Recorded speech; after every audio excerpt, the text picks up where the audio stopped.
Boa tarde, pessoal. Meu nome é José Fabiano. Estamos aqui hoje com o professor Rômulo Cássio de Moraes Bertuzzi. Estamos aqui no grupo de estudos em Fisiologia do Exercício da Unifal, em Minas Gerais, e vamos apresentar o tema. Vamos não, o professor Rômulo irá apresentar o tema fadiga durante o exercício, predominantemente aeróbio. Rômulo, é um prazer recebê-lo. Fique à vontade, a palestra é toda sua. Obrigado, José Fabiano. Boa tarde, pessoal. Boa tarde oficial agora, né? Espero que estejam todos bem, desfrutando de saúde, assim como seus amigos e familiares. Em nome de todo o grupo, eu gostaria de agradecer a lembrança do meu nome e o convite, meus agradecimentos em particular ao Antônio Gomes, que teve a paciência de ficar junto comigo, achando uma data, um horário que seria bom para todos. Muito obrigado. Obrigado, José Fabiano, pela introdução e a minha apresentação do meu nome. Como o José Fabiano falou, eu sou aqui da Universidade de São Paulo, né, especificamente do Departamento de Esportes, sou professor livre-docente de lá. Entre diversas atribuições que nós temos na universidade, uma delas é que eu sou o coordenador do JEDI, embora a fonética do JEDI seja a mesma do Jedi da Guerra nas Estrelas, a gente não tem nenhuma pretensão de lutar contra o lado negro da força, não usamos sabre de luz, apenas a fonética é igual porque o acrônimo do Jedi o acrônimo refere-se ao Grupo de Estudos em Desempenho Aeróbio da USP. Por um acaso, a fonética ficou igual ao Jedi do Guerra nas Estrelas, tá bom? Então, eu vou apresentar para vocês, falar um pouco sobre esse tema, né, fadiga durante exercícios predominantemente aeróbio. A ideia aqui eu montei alguns slides só para poder dar um encaminhamento, um direcionamento para as ideias, mas vejam isso, por gentileza, como uma forma de fomentar o nosso bate-papo após a apresentação formal. Acho que nos interessa, às vezes, eu particularmente tenho mais interesse nas perguntas do que nas respostas, né? Por motivo óbvio, né? Tudo que eu vou apresentar aqui vocês devem achar nos artigos. Isso não. Se pegar, se fizer um print das telas e procurar as referências, vocês vão achar, né? A informação ela está disponível, é cada vez mais fácil, né? Então, acho que o diálogo, a troca de ideias, as dúvidas, as sugestões é o que acaba enriquecendo esse momento que a gente vai vivenciar agora, tá bom? Eu vou ficar olhando aqui para o lado, porque eu estou com dois monitores, então eu tenho que ficar aqui desviando a atenção para onde está a minha apresentação. Eu vou compartilhar a tela com vocês. Acho que, como vocês sabem, a partir de agora não os vejo mais, né? Eu só vejo a minha projeção. Mas se por acaso tiver algum problema na transmissão, ou se vocês quiserem interromper por alguma outra razão, é só abrir o microfone e fazer uso da palavra, tá bom? Então eu vou começar a compartilhar aqui.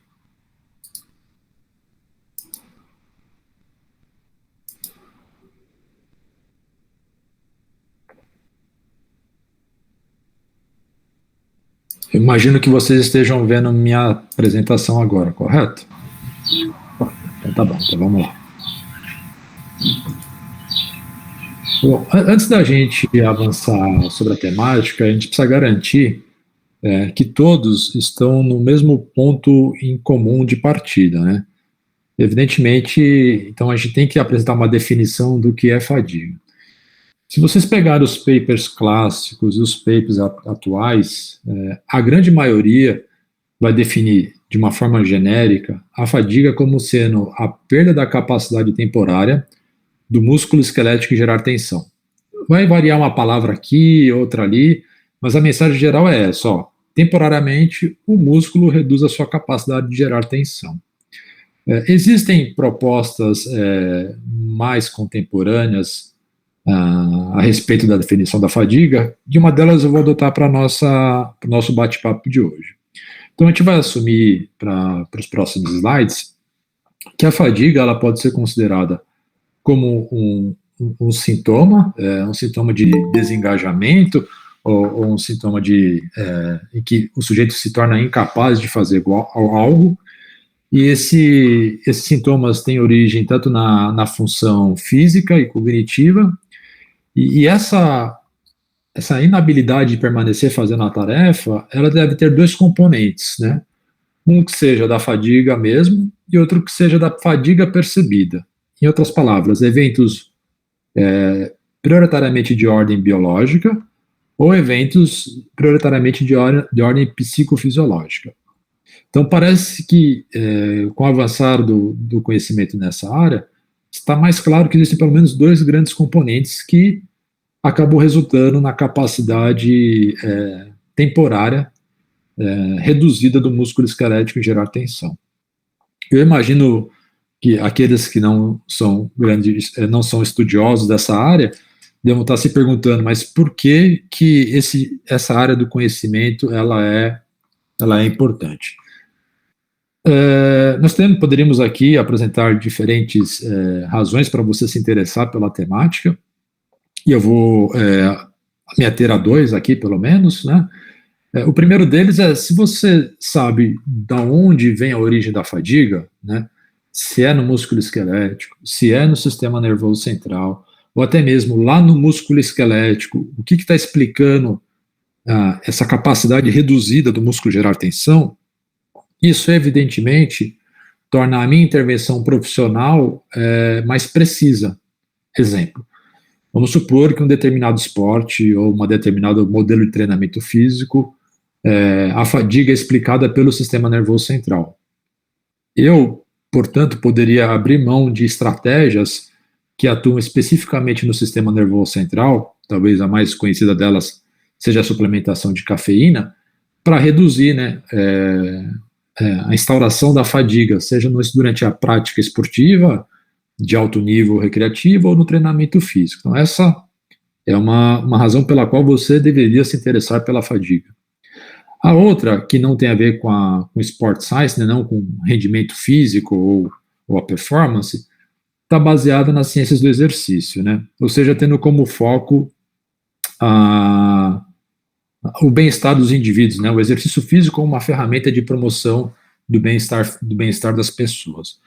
A gente sabe que algumas doenças, e talvez a mais comum delas seja o câncer, ela promove um estado de fadiga nas pessoas. Além do próprio problema da doença, tem alguns outros efeitos que o câncer, por exemplo, promove, que é a sensação de fadiga. E aí, nessa situação, gira-se aquilo que se chama do círculo vicioso da fadiga, né? Então, a pessoa já tem uma determinada doença. Como essa doença ela desencadeia a fadiga, ela acaba adotando um estilo de vida mais sedentário.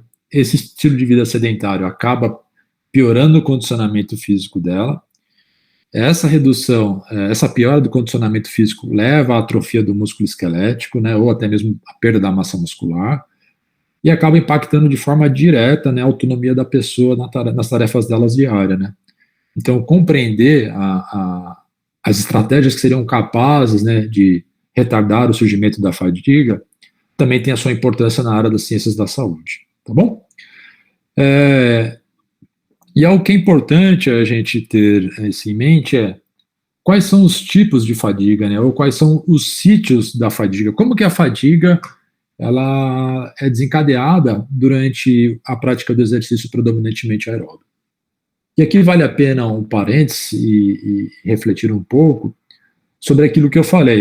Se a fadiga no final do dia ela produz uma redução temporária na capacidade do músculo esquelético em gerar tensão, é provável que ela possa ocorrer em ou em diversos lugares ou em diversas etapas da contração muscular, né? Se a gente lembrar das aulas talvez uma das primeiras aulas de fisiologia que a gente tem de fisiologia do exercício que a gente tem na graduação, o professor reserva lá algumas aulas para falar da contração muscular, né? Que vem desde da sinapse no sistema nervoso central até a hidrólise do ATP lá na actina e na miosina. Então, qualquer uma daquelas etapas que a gente aprendeu pode ser o sítio da fadiga, né? Pode ser o local responsável pela fadiga.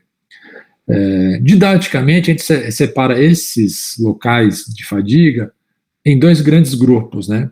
Que seria a fadiga central, que está aqui à esquerda de vocês, e a fadiga periférica, que está mais na região, que está aqui no centro da apresentação.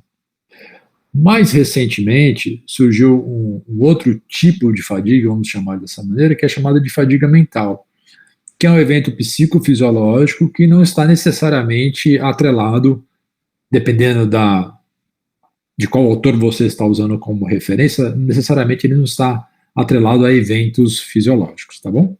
Então nós temos esses dois grandes grupos que nós podemos chamar de fadiga neuromuscular, que tem os seus sítios fadiga central, eventos no sistema nervoso central, ou eventos na própria musculatura esquelética, ou ainda o terceiro que é chamado de fadiga mental, que eu vou explicar um pouquinho para vocês nesse próximo slide, né?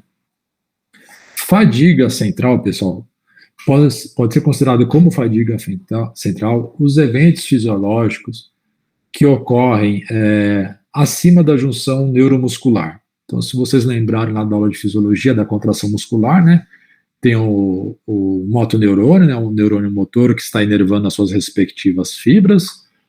Ali existe aquele momento em que, aquela localização em que o motoneurônio está em contato com as fibras que ele inerva, e aquele espaço é chamado de junção neuromuscular. Então, dali para cima é chamado, todo evento que acontece dali para cima é chamado de fadiga central. Tudo que acontece dali para baixo, né, abaixo da junção neuromuscular, né, ou da fenda sináptica, depende do livro que você está usando como referência, é chamado de fadiga periférica. São eventos fisiológicos, né? Só para exemplificar aqui, algo que poderia estar associado à fadiga periférica, né? A redução do pH intracelular. Então lá o músculo contraiu, a demanda de ATP foi acima da capacidade do sistema oxidativo em atender essa demanda, recruta-se um outro metabolismo, né, metabolismo anaeróbio lático, lá no final das contas, acaba resultando na queda do pH, e essa queda do pH pode ser responsável pela fadiga. A fadiga central pode ser, por exemplo, a transmissão do sinal eferente, né, da ativação das fibras ao longo do sistema nervoso central. São apenas dois exemplos para a gente ter uma referência do que eu estou chamando de fadiga central, do que eu estou chamando de fadiga periférica.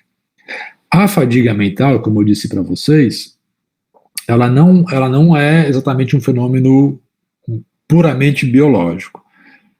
Ela pode ser considerada como um evento psicológico, dependendo do autor psicofisiológico.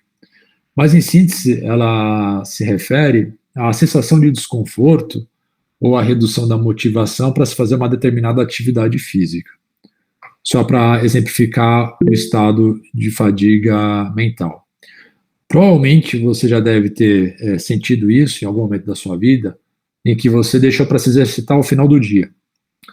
E ao longo do dia foram acontecendo diversas tarefas cognitivas que demandaram muita atenção da sua parte. E esse engajamento em atividades cognitivas intensas acabam gerando uma sensação de falta de energia ou de indisposição para o exercício físico, embora todos os sistemas fisiológicos estejam preservados. Essa sensação que eu estou falando para vocês de falta de energia ou de indisposição ao exercício físico é um estado chamado de fadiga mental, tá bom? Estudos relativamente mais recentes demonstraram que esse estado pré-exercício físico é capaz de prejudicar ou de antecipar o surgimento da fadiga, e eu vou falar um pouquinho para vocês também um pouquinho sobre a fadiga mental mais à frente, embora o foco seja a fadiga central e periférica. Bom, e como que essas coisas se organizam, né, pessoal? Imagino que você deva estar pensando assim, tá, mas quando que no determinado exercício a fadiga é periférica? Quando que a fadiga é central? Ou quando que a fadiga é mental, né? Ou, pelo menos predominantemente, quando que cada um desses tipos de fadiga pode estar explicando a redução da performance ou na qualidade de vida de um determinado grupo de pessoas. Tentando organizar essas ideias, diversos pesquisadores ao longo dos últimos um pouco mais de 100 anos, né, tentaram propor modelos teóricos que poderiam explicar como que ocorre a interação dessas coisas, né? Possivelmente o primeiro pesquisador, desculpe.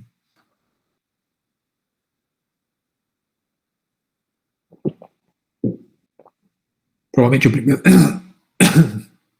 Engasguei aqui, pessoal, desculpa. Provavelmente o primeiro pesquisador, pelo menos que se tem registro, né, na história da fisiologia, que se interessou pela fadiga, foi o Angelo Mosso. Angelo Mosso, ele foi um pesquisador italiano, que dedicou parte da sua carreira ao estudo da fadiga. Naquela ocasião, o principal interesse dele pela fadiga era em relação ao bem-estar da classe trabalhadora.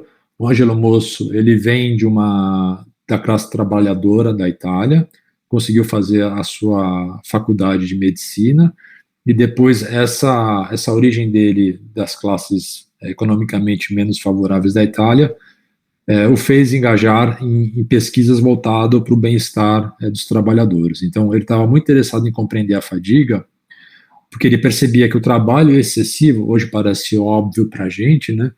Mas ele percebia que o trabalho excessivo poderia impactar de maneira negativa a saúde das pessoas, e ele escolheu como norteador de seus estudos a fadiga.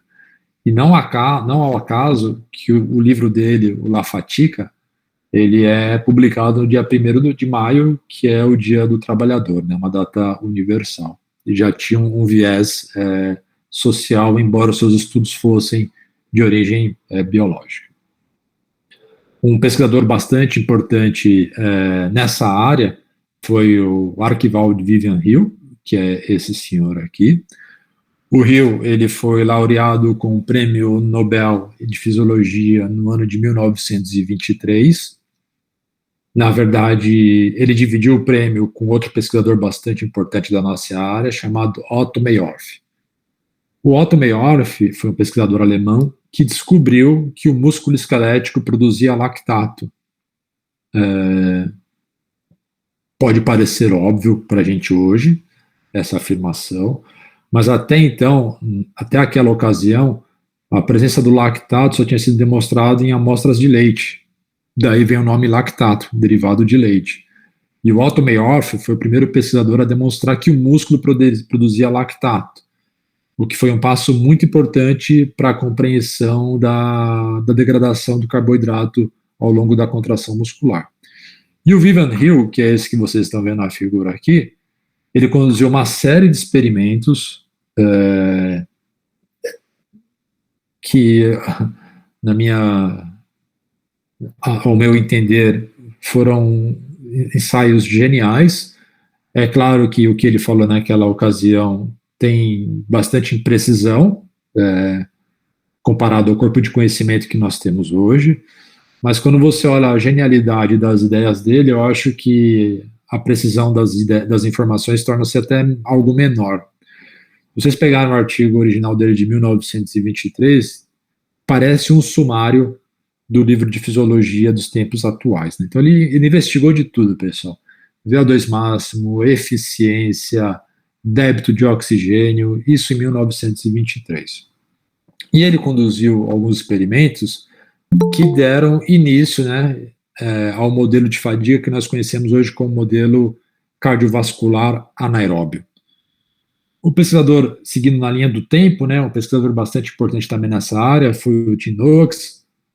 O Tim Noakes ele se destacou bastante nessa área ao final do século passado, quando ele começou a criticar de forma veemente e com algum sentido, penso eu, esse modelo tradicional, né, do cardiovascular anaeróbio. O professor Tim Noakes, eu acho que a principal contribuição dele, ainda que pese também as imprecisões, foi dizer que o sistema nervoso central estava sendo deixado de lado durante o exercício, durante a compreensão da fadiga no exercício aeróbio. Então, ao meu entender, foi um pesquisador muito importante por chamar a atenção para o sistema nervoso central dentro desse universo da fadiga. Em seguida,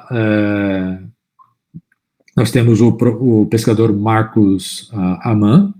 Ele é um pesquisador alemão que trabalha nos Estados Unidos hoje. Ele conduziu uma série de experimentos, também com algumas ideias muito interessantes. Ele também chama atenção para o sistema nervoso central, só que agora com um ponto de partida um pouco diferente.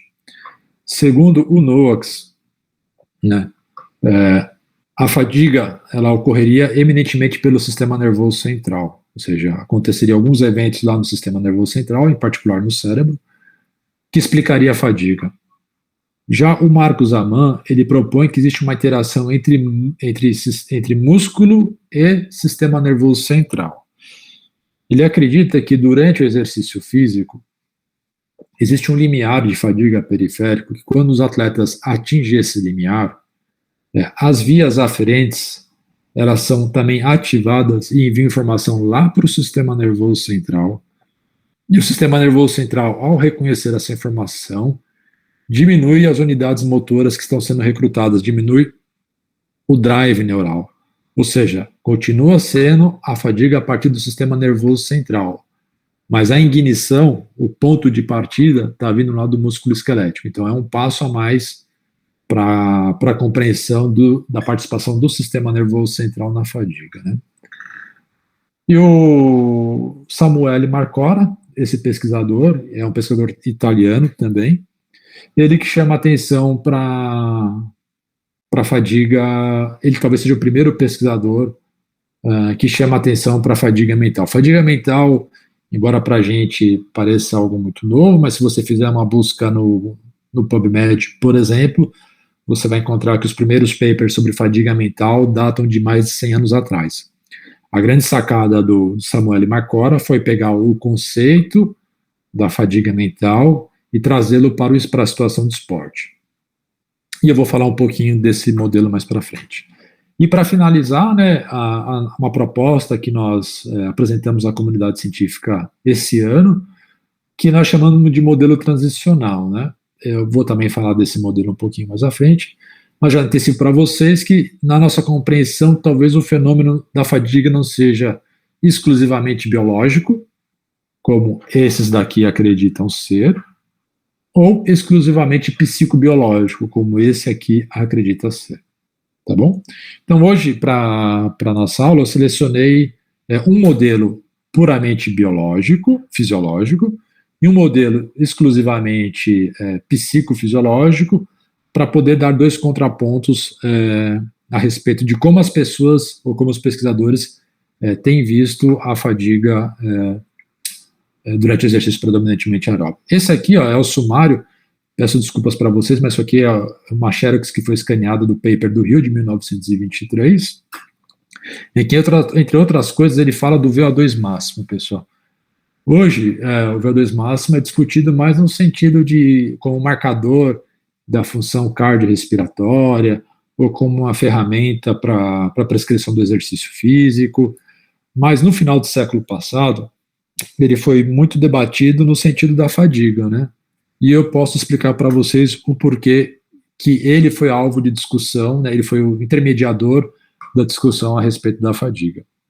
Porque aquele modelo cardiovascular anaeróbico que eu falei para vocês, do Rio de 1923, o que ele propõe?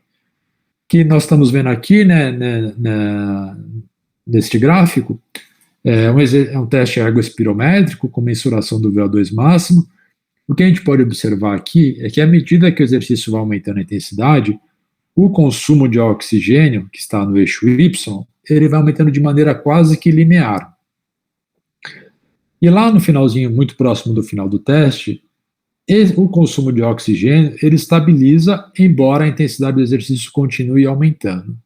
E após a estabilização, há uma interrupção do exercício físico. Essa estabilização aqui nós conhecemos hoje como platô. E por que o VO2 máximo ele foi discutido para poder orientar a compreensão do fenômeno da fadiga? Acredita-se, pessoal, que nesse momento aqui, no início do platô, existe uma estabilização do débito cardíaco máximo. Como uma consequência dessa estabilização, haveria uma redução da disponibilidade de O2 para a musculatura exercitada. E lembrando que, embora tenha estabilizado aqui, o indivíduo ele consegue ainda sustentar algumas cargas, né? E como que ele consegue sustentar essa carga?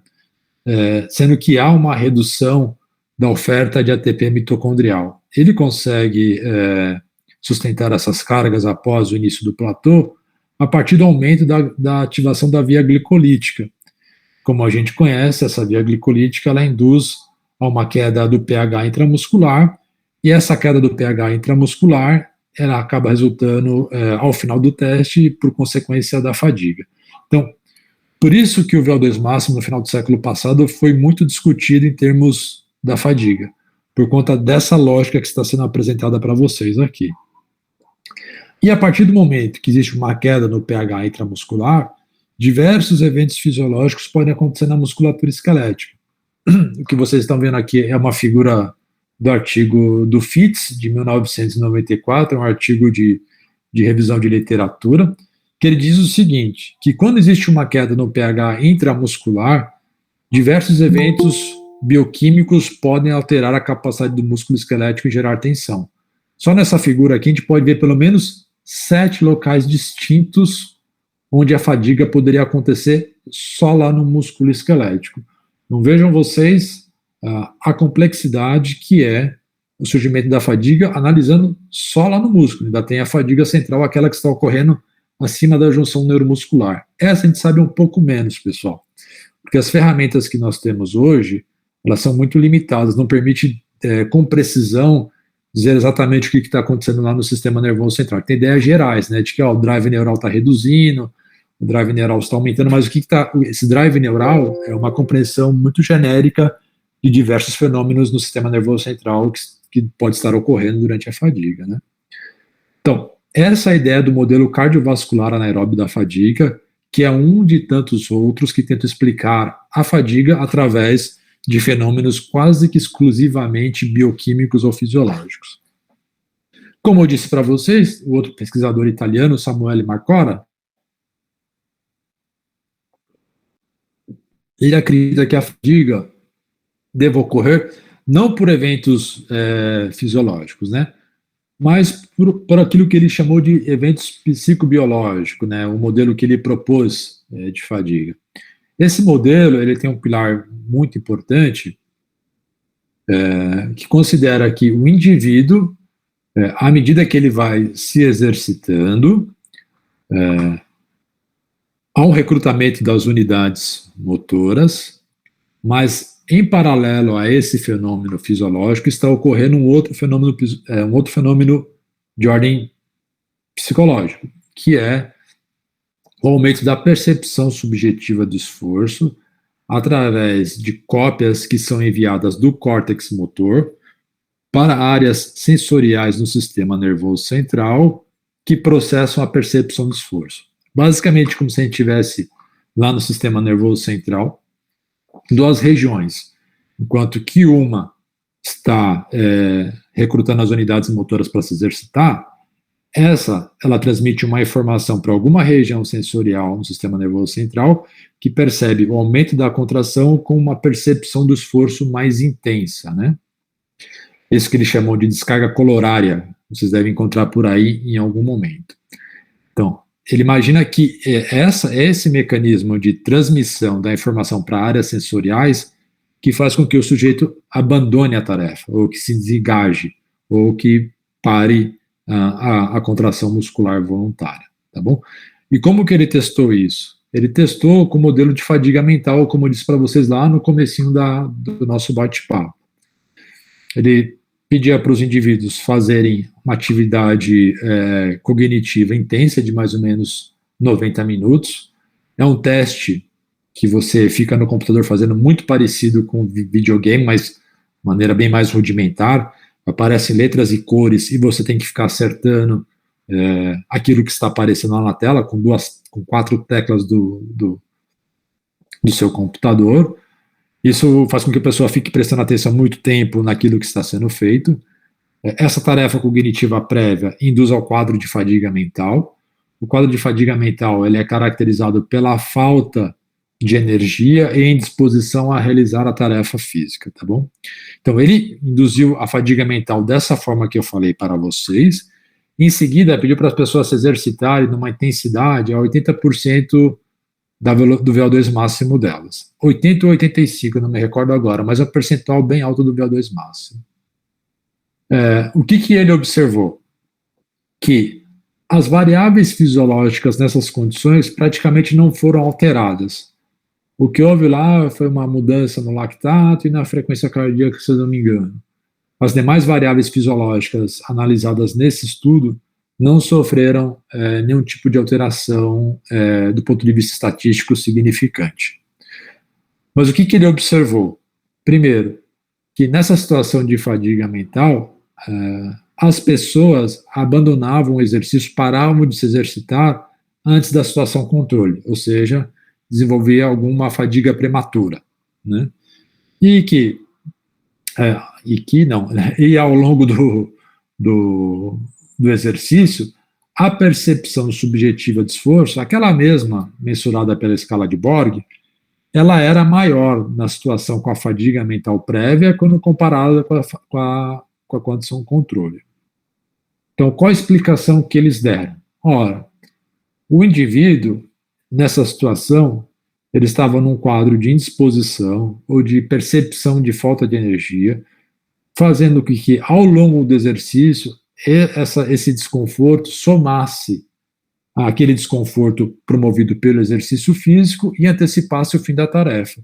Então, para ele, com base nesses achados e outros que surgiram posteriormente a esse que eu estou mostrando para vocês, esse é o paper principal dele, eu imagino que seja o paper principal, pelo menos é aquele que deu o pontapé inicial. Para ele, então, o indivíduo, ele desengaja da tarefa a partir do momento que ele percebe o exercício muito intenso e que a fadiga central, a fadiga periférica não tem nada a ver com a interrupção do exercício, tá bom? Então, eu quis mostrar para vocês aqui, fazendo recapitulando o que a gente viu até agora, né? A definição da fadiga, por que ela é importante, que existem diversas visões sobre a fadiga, a gente tem que tomar muito cuidado quando a gente vê explicações simplistas a respeito da fadiga, né? A fadiga ela ocorre porque tem menos glicogênio, ou a fadiga ocorre porque teve muito lactato, né? Quis mostrar para vocês que é um evento bastante complexo e multifatorial, que existem diversas visões a respeito do fenômeno, e agora, ao final, eu mostrei para vocês uma explicação que é pautada basicamente em eventos fisiológicos, e uma outra explicação que é pautada exclusivamente em eventos, vamos chamar assim, de psicológico, tá bom? Na nossa compreensão, e aí já entrando na parte da palestra que dá conta da minha visão a respeito do fenômeno, da visão do meu grupo de pesquisa e dos colaboradores, nós achamos que isso que foi apresentado para vocês, até aqui, tem algumas características que precisam ser levadas em consideração. Esses modelos teóricos, né, eles são pautados em eventos puramente fisiológico ou puramente perceptivo. E nós imaginamos que talvez ambos tenham alguma contribuição para a fadiga durante o exercício físico. E outra coisa que é muito importante estudar, muito importante a gente prestar atenção, é que esses modelos teóricos, eles foram testados com alguns tipos de exercício que não são aqueles que exatamente se aproximam do mundo real, né? Então, mostrei para vocês lá o modelo cardiovascular, anaeróbio, eles testavam basicamente com teste incremental, com teste ergospirométrico, que tem a intensidade aumentando com o passar do tempo. Já o modelo psicobiológico da fadiga a partir de eventos perceptivos é um exercício de carga constante. E a gente sabe, né, pessoal, que no mundo real, as pessoas, por exemplo, numa competição ou numa atividade física espontânea, quem determina a intensidade de esforço físico é o praticante. É ele que regula a intensidade de esforço físico, né? Só para exemplificar para vocês, se você for assistir qualquer competição de corrida, de rua ou de pista, você vai perceber que nos metros finais, até mesmo numa maratona hoje em dia, os atletas dão um sprint, né? Eles aceleram para cruzar a linha de chegada mais rápida, né? É um exemplo de que os indivíduos que estão fazendo exercício físico determinam a intensidade, né? A intensidade do exercício no mundo real, ela é autoselecionada. Então, com base nessas limitações que eu falei para vocês, a gente propôs recentemente um novo modelo de fadiga, né? É um modelo que nós chamamos genericamente de um modelo de fadiga transicional. Esse modelo de fadiga, ele está pautado em alguns estudos que foram conduzidos pelo nosso grupo e por outros que já tinham sido publicados até então. Eu trouxe um dos estudos que deram origem a esse modelo. Eu trago para vocês, então, esse artigo do meu aluno de mestrado, o Rafael. O Rafael, ele fez o mestrado com a gente e agora ele continua seus estudos nessa área na Universidade de Calgary, no Canadá. Bom, o que o Rafa fez naquela ocasião? Nós pegamos ciclistas treinados, né, e pedimos para eles realizarem um teste contra-relógio de 4 quilômetros, né? Então, colocava lá a bicicleta no rolo, uma bicicleta do atleta mesmo, colocava lá no ciclo simulador e pedíamos para o atleta fazer os 4 quilômetros na maior velocidade possível. A grande maioria dos atletas, pessoal, possuem um perfil de potência aqui no eixo Y, distribuído ao longo da distância aqui no eixo X, parecido com o U. Então, o atleta ele costuma sair muito rápido, ele estabiliza a potência na maior parte do teste, e ao final ele dá um sprint, como eu tinha comentado no slide anterior. Tá bom? O que o Rafa fez naquela ocasião? Ele pegou o pace, né, vamos chamar de pace, essa curva aqui em formato de U, ele pegou o pace e dividiu em 3 partes, né? A primeira delas, a saída do exercício, né? A saída do time trial, né? Que a gente chamou de a fase fast start. Depois, essa fase de manutenção que a gente chamou de even pace. E o sprint final que a gente chamou de end spurt. Então, ele fragmentou o pace dos atletas e analisou a fadiga central, a fadiga periférica e a percepção do esforço nesses 3 estágios, né? Então, a gente teve 3 blocos aqui analisando a fadiga. Após o fast start, após o even pace e após o end spurt. Então, acho que você entendeu que a gente fez foi um time course, né? A gente não só avaliou, a maioria dos estudos tinha avaliado a fadiga no início e no final. O que a gente queria saber é como que ela se comportava, a fadiga, ao longo do time trial, que é o que mais se aproxima do mundo real, né? Lembrando que nessa situação, quem está escolhendo testar de esforço físico é o ciclista e não é o pesquisador. A gente só dá uma instrução para ele, ó, faça na maior velocidade possível. Para nossa surpresa, pessoal, o que a gente observou, né? Nós temos aqui alguns marcadores da fadiga, né? Aqui é o marcador principal, que é a CVM, né? É o marcador global de fadiga. Então, quando a gente observa logo após o fast start, já na saída do exercício, nós estamos falando de alguns segundos após a saída do exercício, já existia algum grau de fadiga neuromuscular. E esse grau de fadiga neuromuscular atingia o nível de significância. A mesma coisa acontecia após o even pace e a mesma coisa acontecia após o end spurt. Então, o que nós estou querendo demonstrar aqui para vocês é o seguinte, que já no início do exercício tinha um nível de fadiga. E que esse nível de fadiga, ele não foi alterado mesmo com o percorrer de uma distância maior. Então, parece que o indivíduo atinge já um nível de fadiga no início, e esse nível é preservado até o final do teste, né?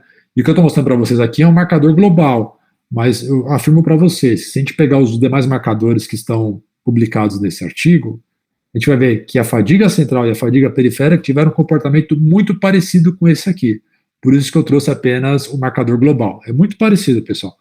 Tem um grau de fadiga significativo no início, né, lá nos 600 metros iniciais, algo em torno disso, e depois não vai acumulando mais fadiga à medida que ele passa o primeiro quilômetro, o segundo, o terceiro, o quarto. Então parece que tem uma contribuição da fadiga, vamos chamar assim, fisiológica, representada pela fadiga central e periférica, mas a contribuição ela não aumenta com o passar do tempo. E se a gente observar, o sujeito, se a gente lembrar do slide anterior, o sujeito diminui a potência, né? Só para depois dar um sprint final de alguns segundos finais. Então, o que estaria explicando possivelmente a fadiga após o início, nessa redução? O que a gente observou, que embora a potência estivesse no formato de U, a percepção subjetiva do esforço, ela estava aumentando em todo momento, ela tinha um comportamento linear, até atingir lá o final do teste níveis máximos, né, toleráveis de percepção do esforço. Então, nesse artigo, a gente já propôs a ideia, parece que a fadiga durante o exercício de intensidade autoselecionada, aquela que se aproxima mais do mundo real, tem um componente tanto fisiológico quanto perceptivo, e que eles não são exclusivos. Eu não tenho a fadiga sendo explicada só por eventos fisiológicos e nem tampouco só por eventos perceptivos, né? O que é algo de se imaginar que seja razoável no organismo complexo como o nosso, né? E agora, esse ano, a gente recebeu um convite do editor do European Journal of Applied Physiology para poder organizar essas ideias e apresentar num paper de revisão. E nós recebemos esse convite com muito prazer, né?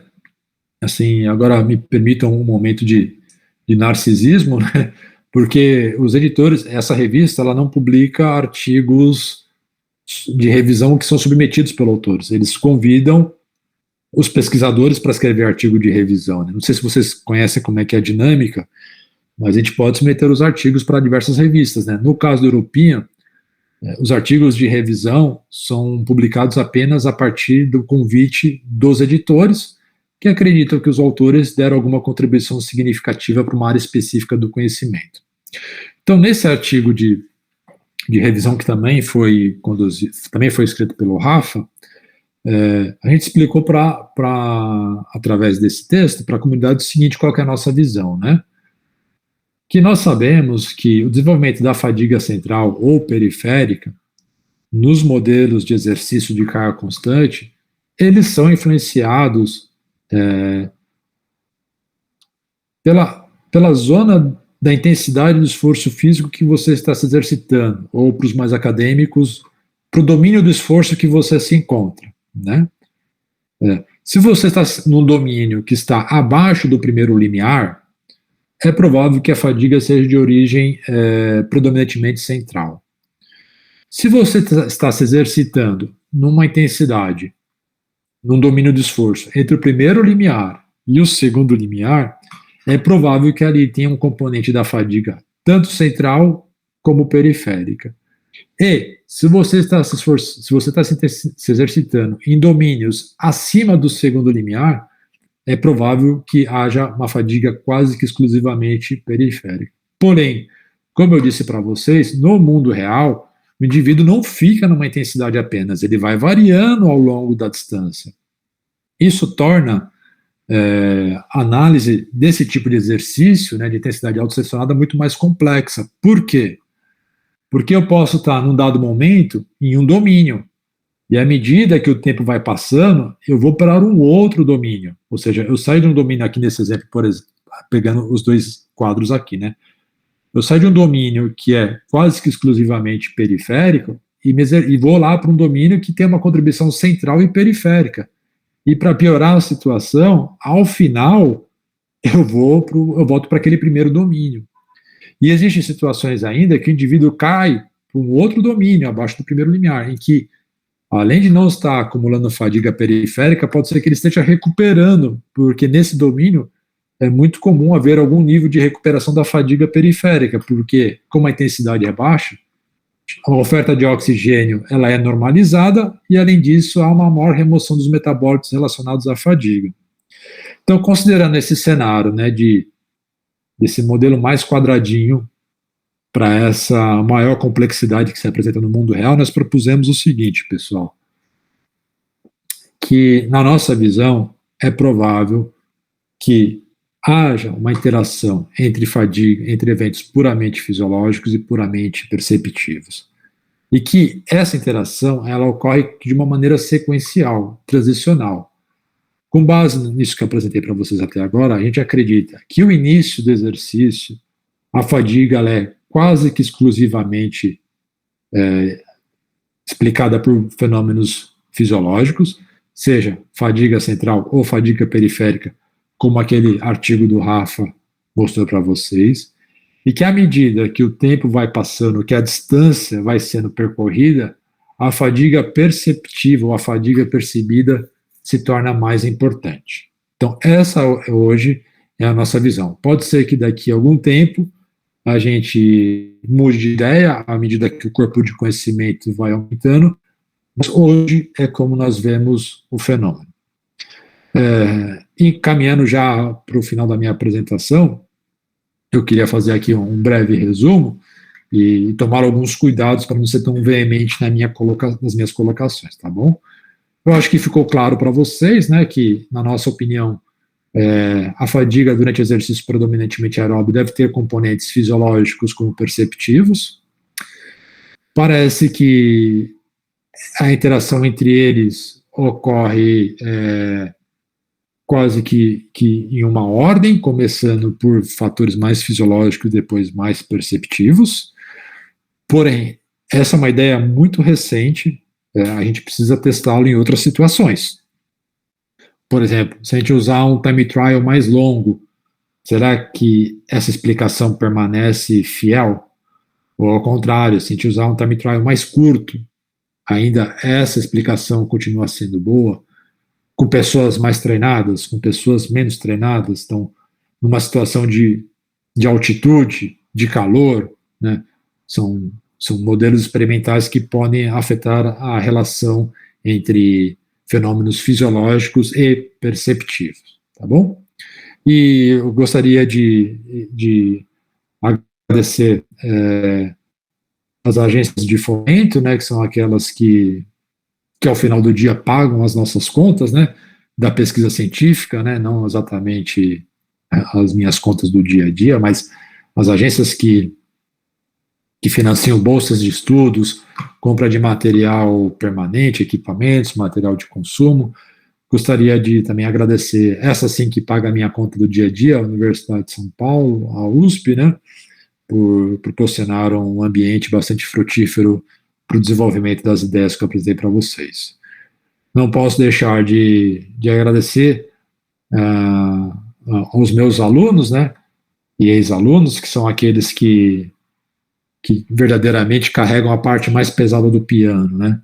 À medida que a gente vai passando mais tempo na universidade, a gente vai ganhando outras atribuições que nos afastam um pouquinho do laboratório, embora eu sinta muito saudade dele. Mas, então, tenho que agradecer a essas pessoas e outras que não estão aqui por falta de espaço, mas que foram igualmente importantes.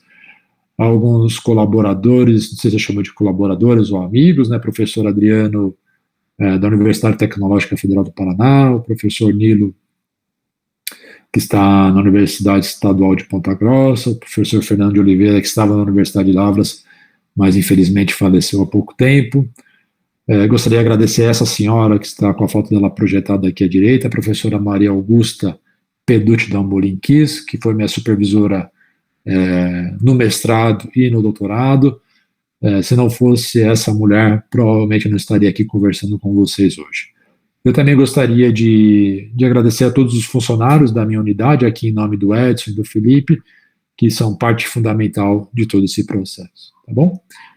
E eu, claro, gostaria de agradecer a atenção de vocês, por proporcionar esse momento prazeroso de poder falar e conversar sobre algo que a gente gosta bastante de ler, de refletir, e quando pode também escrever alguma coisa, tá bom?